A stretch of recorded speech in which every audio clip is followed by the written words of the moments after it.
بسم اللہ الرحمن الرحیم۔ یقین کامل کے تمام پیاری بہنوں بھائیوں السلام علیکم۔ ہم امید کرتے ہیں کہ آپ سب لوگ خیریت سے ہوں گے۔ محترم بہنوں بھائیوں، روایات میں آتا ہے کہ جمعے کے دن دعائیں قبول ہوتی ہیں، گناہ معاف ہوتے ہیں۔ اس لیے ہمیں چاہیے کہ جمعے کے دن دعاؤں کا خاص اہتمام کریں۔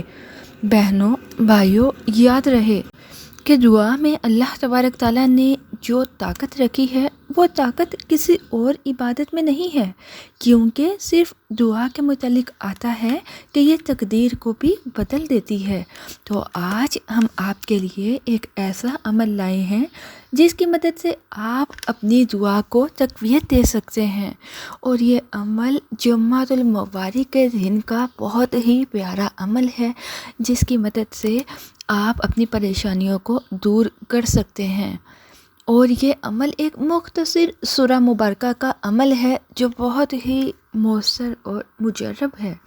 اسے آپ کسی قسم کی بھی حاجت کے لیے کر سکتے ہیں، اور اس عمل کے حوالے سے مکمل معلومات جاننے کے لیے ویڈیو کو آخر تک دیکھتے رہیے گا۔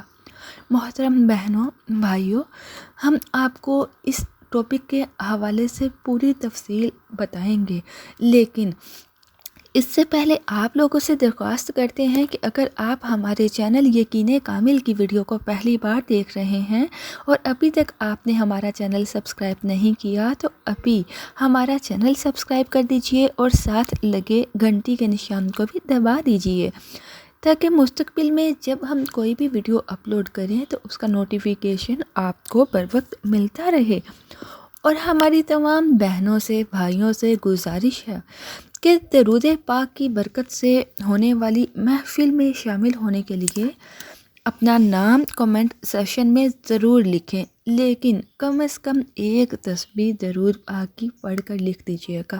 اگر ایک تسبیح نہیں پڑھ سکتے تو ایک مرتبہ درود شریف ضرور پڑھ کر اپنا نام کمنٹ باکس میں لکھ دیجیے گا اور درود پاک کی اس محفل کا حصہ بنیے۔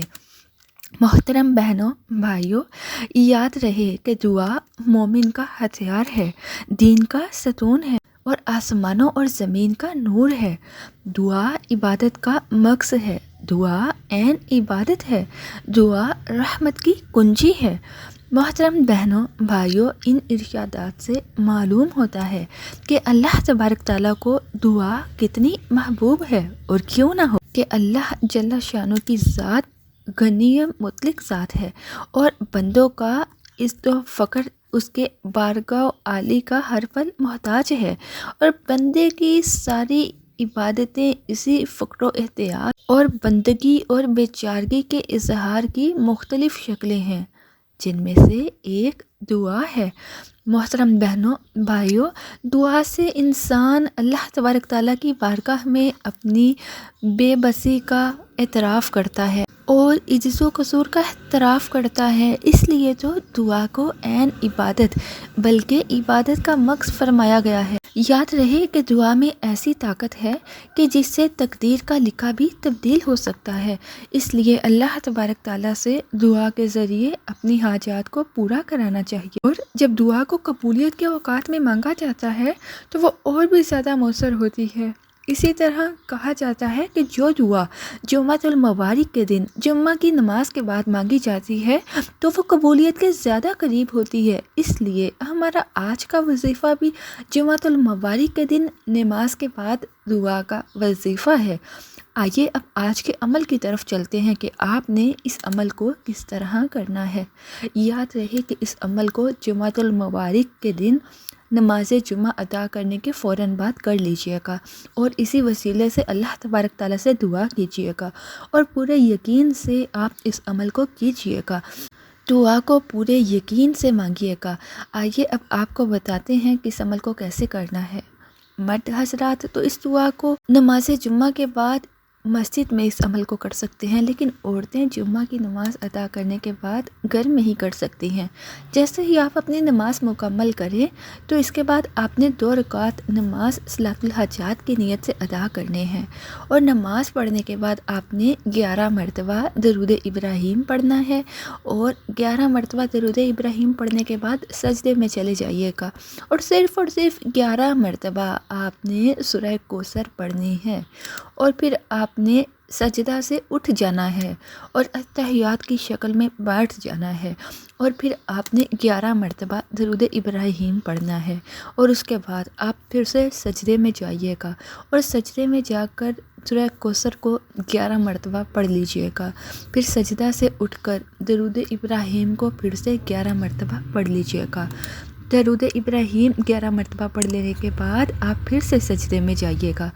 اب یہ آپ کا تیسرا سجدہ ہوگا۔ سجدے میں بھی آپ نے 11 مرتبہ سورہ کوثر پڑھنی ہے، اور سجدے سے اٹھ کر آپ نے 11 مرتبہ درود ابراہیم پڑھنا ہے۔ اس طرح آپ کا یہ عمل پورا ہو جائے گا، لیکن یاد رہے کہ عمل سے زیادہ آپ کی دعا ہے، آپ کی نیت ہے۔ آپ نے یقین کامل سے اس عمل کے وسیلے سے اللہ تبارک تعالیٰ سے گڑ گڑا کر دعا کرنی ہے، اور آپ کو جو بھی حاجت ہو اللہ تبارک تعالیٰ کے سامنے رکھیے، اور اللہ پر کامل یقین ہو، یقین کامل ہو، تب آپ کی دعا انشاءاللہ ضرور قبول ہوگی۔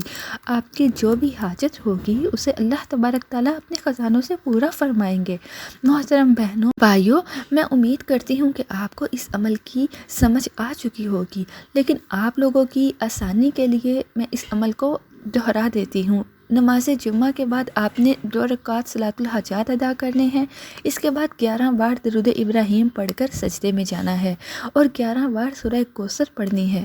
سجدے سے اٹھ کر آپ نے 11 مرتبہ درود ابراہیم پڑھ کر دوسرے سجدے میں جانا ہے، پھر سے 11 مرتبہ سورہ کوثر پڑھنی ہے، سجدے سے اٹھ کر درود ابراہیم 11 مرتبہ پڑھنا ہے، اور پھر تیسرے سجدے میں چلے جانا ہے، اور پھر سورہ کوثر 11 مرتبہ پڑھنی ہے، پھر آپ نے سجدہ سے اٹھ جانا ہے، اور 11 بار درود ابراہیم پڑھنے کے بعد اللہ تبارک تعالیٰ سے اپنی حاجات کے لیے دعا کرنی ہے۔